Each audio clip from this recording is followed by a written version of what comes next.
A moción de censura de Lugo e a atención primaria protagonizaron a sesión de control ao goberno galego. PSOE e BNG afearon ao presidente da Xunta que se opte por esa manobra para cambiar o goberno na cidade luguesa. O Pazo do Hórreo acolleu esta mañá unha nova sesión de control ao goberno de Galicia. A oposición centrou o debate en dúas cuestións, a moción de censura que se debaterá este xoves e a situación da atención primaria. O primeiro en intervir foi o portavoz do PSDG-PSOE, José Ramón Gómez Besteiro. Afirmou que a Xunta non está a ser imparcial a hora de dotar de investimentos os concellos, facendo repartos desiguais segundo quen goberne nos municipios.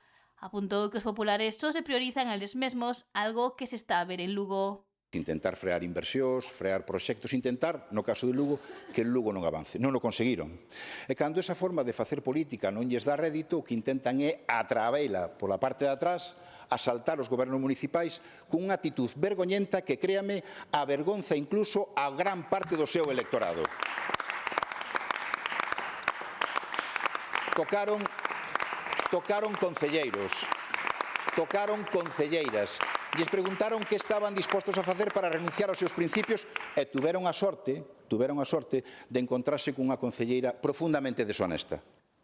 Pero Galicia, señor Rueda, hoxe, Galicia inteira sabe que non temos un presidente, que temos alguén que castiga, que manipula e que compra poder. O titular do goberno galego, Alfonso Rueda, sinalou que un gran número de concellos gobernados polo PSOE son destinatarios das subvencións da Xunta.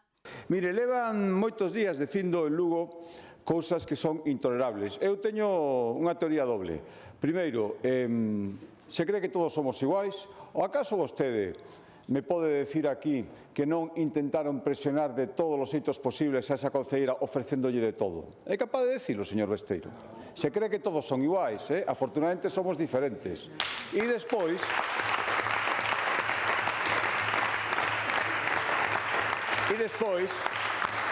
e remato xa, señor presidente, vostede ten que buscar culpables, porque buscándoos fora intenta evitar que todo o mundo reafirme o que xa se sabe. Que os ten aí, xa lle dixen outro día, sentado ao seu lado, unha concelleira, unha candidata que se presentou a alcaldesa que perdeu estrepitosamente en Lugo e despois de perder estrepitosamente en Lugo deixouno para perder estrepitosamente nas autonómicas. O líder do BNG, Ana Pontón, centrou a súa intervención na situación que atravesa a atención primaria e apuntou que o Consello de Contas ven de publicar un informe crítico.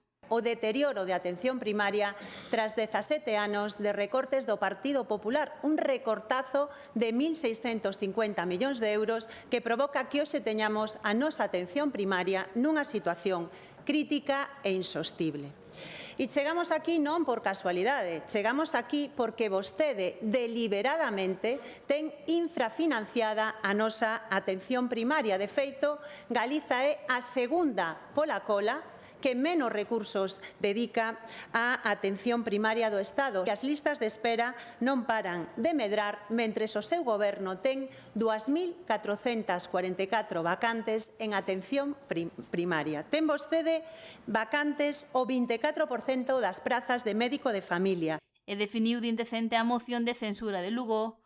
Rueda criticou o ton catastrofista da voceira nacionalista e lamentou que non fixera alusión aos aspectos que o Consello de Contas destaca como vos. Que terxiversar, manipular, coller os datos que lle interesan. Miren, xa non vou outra vez a eses datos que dá vostede. A porcentaxe de gasto en atención primaria, señora Pontón, está no orzamento do ano 2026 no 31,6%. Pero que está dicindo vostede?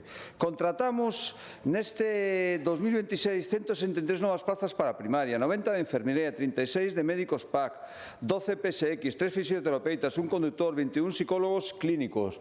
Bueno, todo isto vostede xa sabe, pero é exactamente igual. O que ten que facer é manipular para que vostede pensa que se lle siga así mantendo a historia.